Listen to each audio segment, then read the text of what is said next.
Hey there, welcome to Brent's Knits and Knots. Today I'm going to show you how to crochet left-handed. I'm a lefty, and so I hold my crochet hook in the left hand. So my crochet hook is in my left hand, and my yarn will be in my right hand. So the first thing you're going to do is you're going to put down your crochet hook, and you're going to make a slip knot. So the way I make a slip knot is I grab my yarn like this, so I make a loop. I take my two fingers of my left hand, or in any other person's case, their dominant hand, they're going to have their crochet hook in. I grab it with my pinky, and then I come in like this.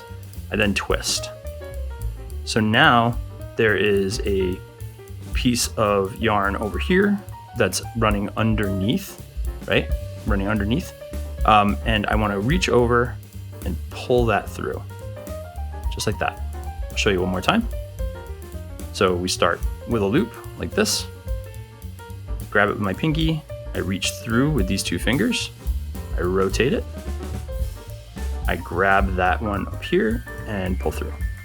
So you should have a long piece going over here. This goes to my yarn ball, and then the short piece is the trailing end.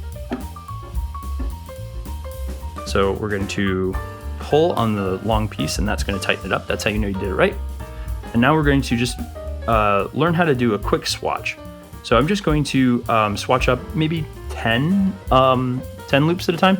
So what we're going to do is first we're going to take our crochet hook, and I'm going to come around like this. This is called a yarn over. So the yarn is over the hook. It's kind of funny because I think it's more like a hook under, but it's a yarn over. So you're going to yarn over like that. And then you see how this loop is way down here? The reason I put it down there is because the diameter of the hook neck here is uniform all the way around this area. So as long as you have it there and you're holding onto that little knot and you pull, it'll stay the same size. And there you go. That's your first loop. We're going to do 10, so that's one loop. That's two loops. So it's yarn over, pull through, 3, yarn over, pull through, 4, yarn over, pull through, 5, yarn over, pull through, 6, yarn over, pull through, 7, yarn over, pull through, 8, yarn over, pull through, 9, yarn over, pull through, 10, yarn over, pull through, 11. Wait a second, 11? Why'd you do 11? Well, the reason we do 11 is because we add 1 to whatever our chain is. So we're making a chain of 10, but we need 1 on the end for turning. This is called our turning chain. And what I'm gonna do is I'm gonna skip the turning chain and work into the first one of here. To work into the first chain, we're going to just take our hook and we're gonna come into this V right here. You see that? There's a little V. We're gonna go into that V with the hook, and I'm just going and I'm getting one loop. Now I'm going to yarn over, and I'm going to pull through the first loop, just like that. So I have 2 loops on the hook. I push them down on the neck, and then yarn over, and I'm going to pull through 2. Okay, that is a single crochet. So we'll do it again. We're going to take our hook, and we're going to come into the loop. So you'll see that there's one right here that's kind of weird looking. That's not the one we want to go into. We want to go into the one that looks like all the ones down the line. Okay, so we're going to go into this one.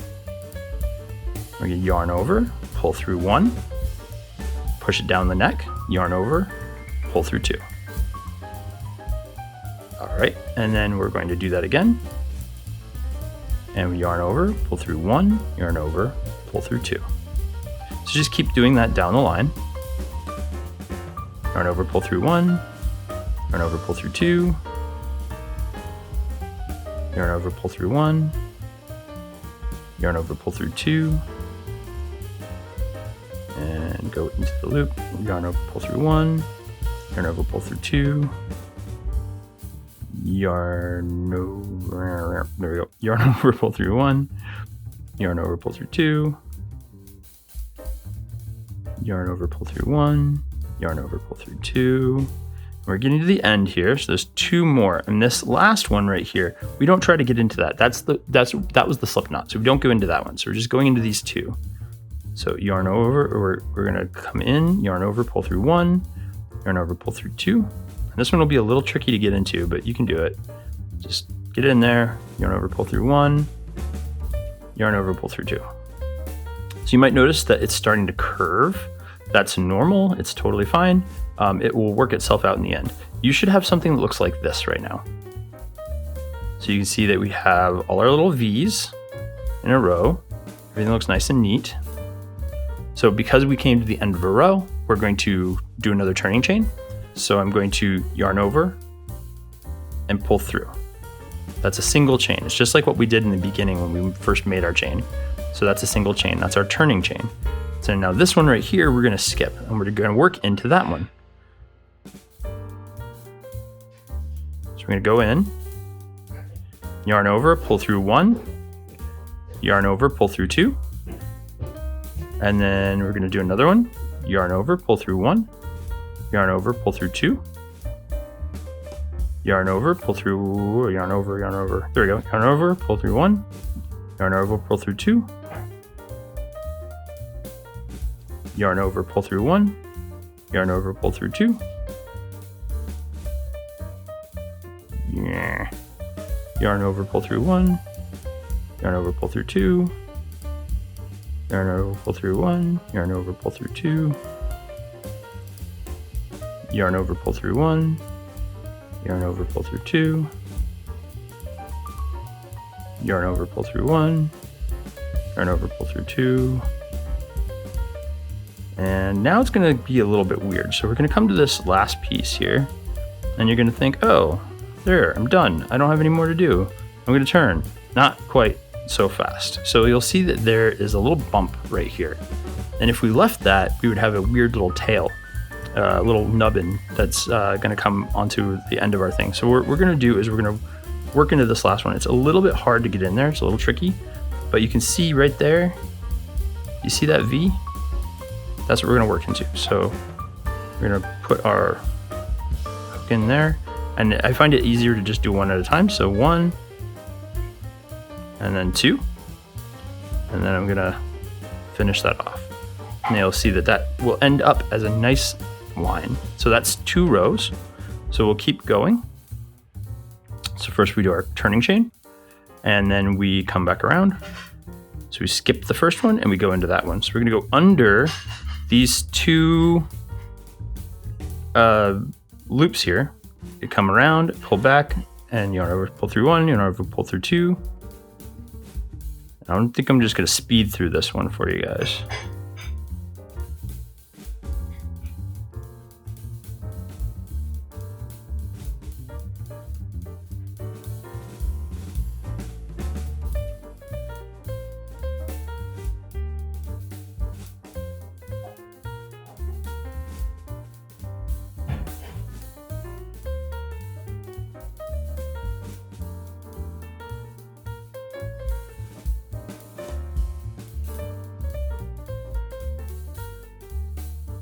All right, so we're coming, oops, popped it off. And don't worry, if it pops off like that, that's okay. Just pull your loop back a little bit, get your hook back in there, and then pull it tight, and you're fine. Go back in there, the next one, and then this one right here is the last one. There we go. And you can see it's nice straight edge there, nice and neat. So we'll just yarn over, get our turning chain, and then we'll go on to the next row. Practice repeating the steps for each row by making a single turning chain at the end of a row, turning your work, and doing a single crochet into the next stitch from the turning chain. Next time we will learn the half double crochet, which is one of my favorite stitches. Don't forget to like and subscribe, and until next time, keep on making like a southpaw.